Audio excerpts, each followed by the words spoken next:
Et salut pour ce nouveau Rurikant Pitch. Alors je m'empresse de vous dire qu'il y a des oignons. Il est là, regardez comme il est beau. Ah, l'oignon. Non mais je vous en prie mademoiselle. Je vous ai dégoté un petit film dans les archives de Freakson. Et là j'ai été chercher le top.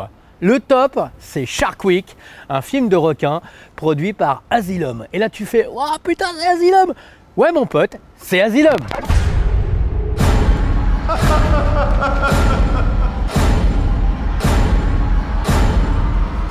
feet of water, that is where the food is. Oh man! This is not a game!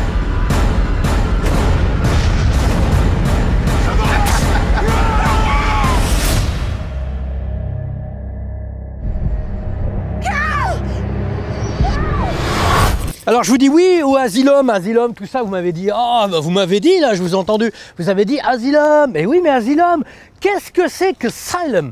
Pour ceux qui ne savent pas, hein, mais il y en a quand même, et franchement j'ai envie de dire, heureusement pour eux. Asylum, c'est une boîte américaine qui a produit plein de films à très petit budget, qui souvent exploitaient des filons créés par des films qui avaient plus de thunes. Puisque par exemple vous aviez Death Race, qui est devenu chez eux Death Racers, bien sûr.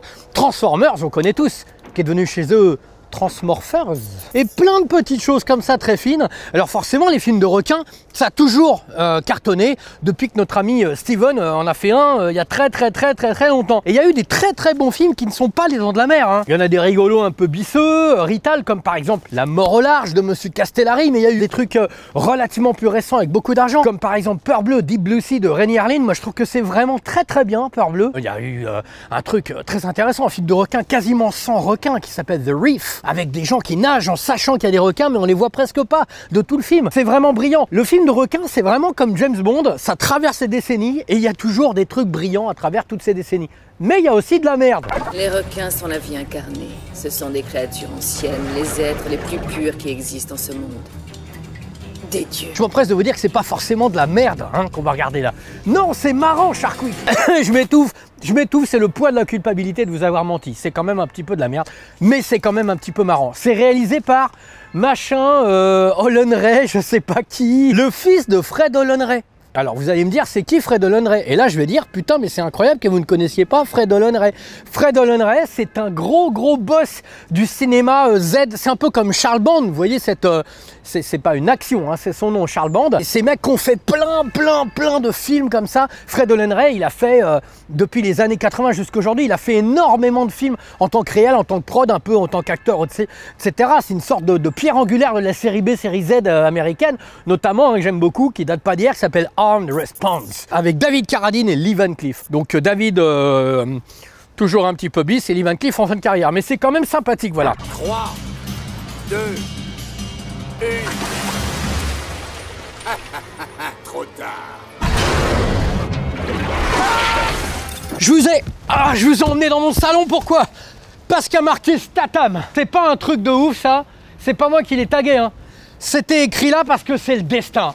Parce que je voulais vous reparler de Jason Statham, parce que figurez-vous que oui, Shark Week, ouais, il n'y a pas de thune, ouais, c'est pas très bien joué, oui, c'est pas super bien filmé, oui, on va rigoler, mais je vais vous en parler. Mais c'est quand même mieux que The Meg, en eau profonde ou je sais pas quoi, The Meg avec Jason Statham, le gros film de requin là, qui est sorti il y a quelques années. C'est de la merde. On dirait que je prends des saucisses là, la Jean-Pierre Coff, c'est de la merde. Attention, Jason Statham, il est cool, hein, mais ce film, il est dégueulasse. Et tout ça pour dire que c'est pas parce que tu donnes de la thune à des gens en disant vas-y, fais un gros film de requin, qu'ils vont te faire un bon film de requin.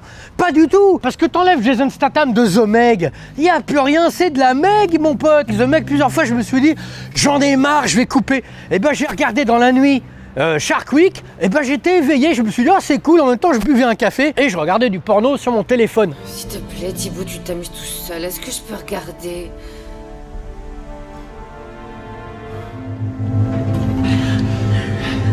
Alors, de quoi ça parle ce film? C'est l'histoire d'un mec, un espèce de ponte de la drogue, qui a une maison de taré. Genre le mec, il a vendu de la drogue à tout le monde. Jacques Chirac, Nicolas Sarkozy, enfin le gars, il a des réseaux, tu vois. Il a une énorme maison sur une île. Il capture des gens qui ne comprennent pas pourquoi ils sont là. Parce qu'en plus, a priori, ils n'ont rien en commun.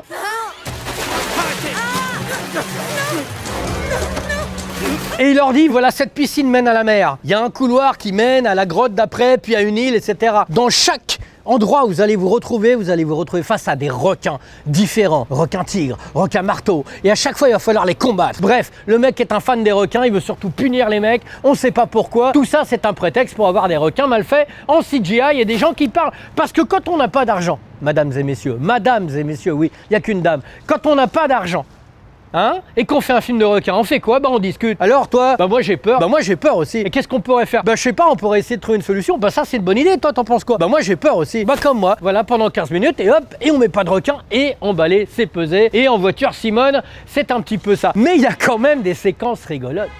Et c'est quoi les séquences rigolotes, mon petit Jason? Viens, on va leur montrer. Viens! Quelqu'un veut du sushi?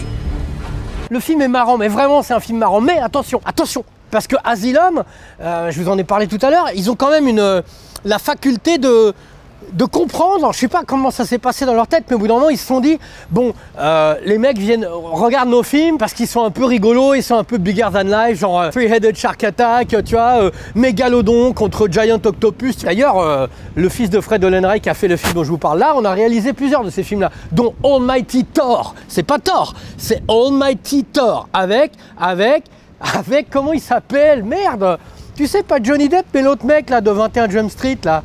Richard Grieco, voilà, Richard Grieco il n'est pas en forme. Hein. Tout ça pour dire qu'au bout d'un moment, Asylum, ils ont compris que le cynisme, ça vendait. Et alors là, je vous préviens, Shark Week n'est pas un film cynique. C'est vraiment un bis frontal, sérieux. C'est pas un bis qui est fait pour qu'on rie avec lui, de lui. Donc tu vas un peu rire du film. C'est pas un faux bis, c'est un vrai bis. Mais au moins, il n'est pas fait. C'est un vrai bis. Bah, voilà, il y a un truc comme ça dans... C'est un vrai bis. Tu vois le truc qui est fait sérieusement, mais tu vas en rire. Il est sérieux, ce film.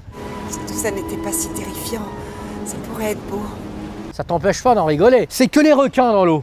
C'est des reports, c'est des big quins. Parce qu'en fait, ils grognent, les requins dans l'eau. Ils sont là, ils sont... Et comme tous les requins, bien sûr. T'as jamais été dans l'eau avec des requins, mon pote. Les requins, ça grogne. Écoute-les, regarde-les. Hop.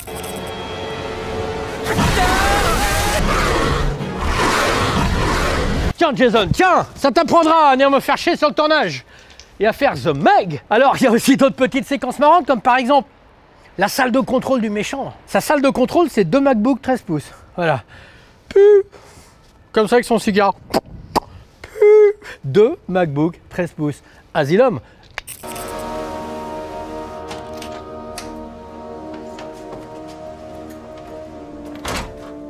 Mais... Thibaut, pourquoi tu veux que je parte? Je veux regarder moi aussi. Laisse-moi. Et puis il y a une autre séquence aussi que j'aime beaucoup, c'est quand ils sont en train de marcher. Mais tout ça c'est mignon, hein, je le dis avec amour. Hein Jason, tu connais pas ça l'amour. Lui c'est un homme vrai. D'ailleurs il y a plein d'hommes des vrais hein, dans le film, je vous le dis quand même.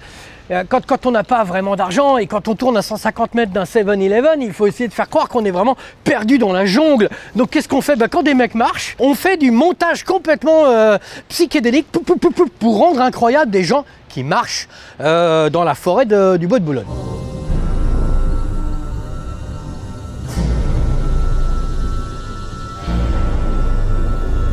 Mondrian nous a fait une petite déco, merci Momon. Momon, il est toujours coolos. Il y a encore 2-3 petits moments marrants. Comme par exemple cette démonstration de VFX, hein, d'effets spéciaux digitales. Regardez comment c'est joli. On les voit en train de courir en évitant les mines, parce que finalement tout le monde le sait, pour ne pas exploser quand il y a des mines, il suffit de courir très vite sur une plage. Hein. Il suffisait d'y penser. Hein. Tu vois, la famille Ollenreich a compris ça depuis très longtemps, belle lurette, j'ai envie de dire. Il y a aussi les techniques pour se battre contre les requins. Qu'est-ce qu'on fait? Eh bien, on donne des coups de poing. Voilà, les coups de poing, ça fonctionne. Il y a peut-être un des deux qui va y passer, hein, je vous le dis quand même. Ah, spoil! Oh putain, il y a des morts dans ce film. Alors tout ça pour dire que vous allez mater ce film en vous disant putain, il y a un film de requins, alors les requins, Alors en fait c'est un film où tu attends les requins un petit peu quand même, hein, parce qu'il n'y en a pas beaucoup, comme ils sont pas bien faits, tu les vois pas beaucoup, mais tu te fais pas chier, encore une fois, c'est de l'amour, tout ça. Il y a quand même un truc à dire dans ce film, hein, à propos de ce film. C'est pas comme si je disais pas des trucs depuis tout à l'heure, mais je vais quand même en dire un. C'est que l'acteur principal, et ça c'est souvent comme ça chez Asylum, ils vont aller chercher un mec qui a pas forcément de carrière sur le moment, ou qui a peut-être un peu besoin de 30 000 balles. Là ils ont été chopés Patrick Bergin.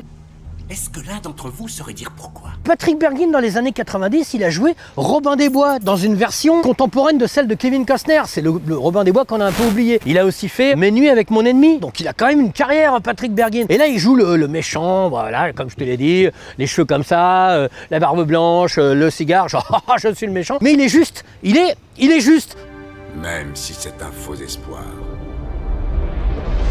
Non voilà, si tu veux, c'est un bon petit bis tranquillos quoi, c'est un bon petit bis tranquillos. Il faut pas en attendre plus qu'il ne peut donner, un petit peu. C'est comme un amant correct, tu vois, un amant correct avec un pénis raisonnable, voilà. Ben, c'est déjà pas mal, plutôt que d'avoir un micro-pénis, comme The Meg.